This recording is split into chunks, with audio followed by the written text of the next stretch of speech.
A few weeks ago, I recently read a story about a man named Tony.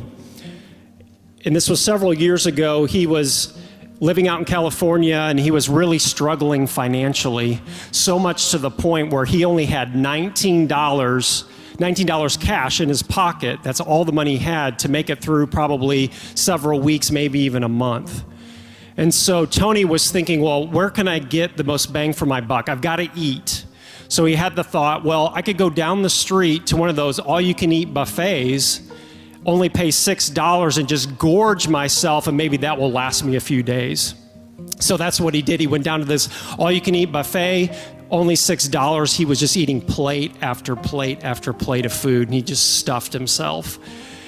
And then as he was finishing up his lunch, he happened to look over and he saw this young boy, maybe 7 or 8 years old. He was dressed. He was wearing a suit and a tie, and he was escorting his mom into the restaurant.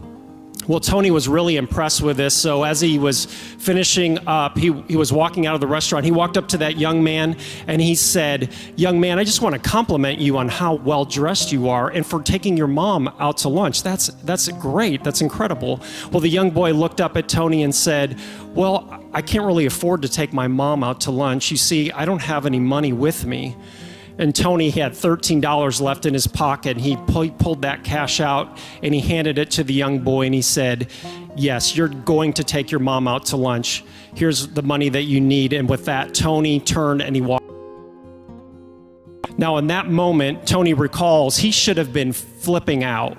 He didn't have a cent to his name. Again, he had to make it for several weeks without any money, any resources.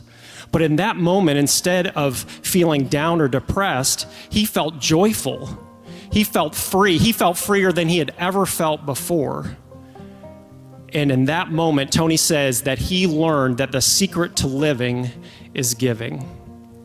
And as Christians, we should not be surprised by this lesson, because in Acts chapter 20, verse 35, the Apostle Paul recalls the words of our Lord Jesus Christ when he said, "It is more blessed to give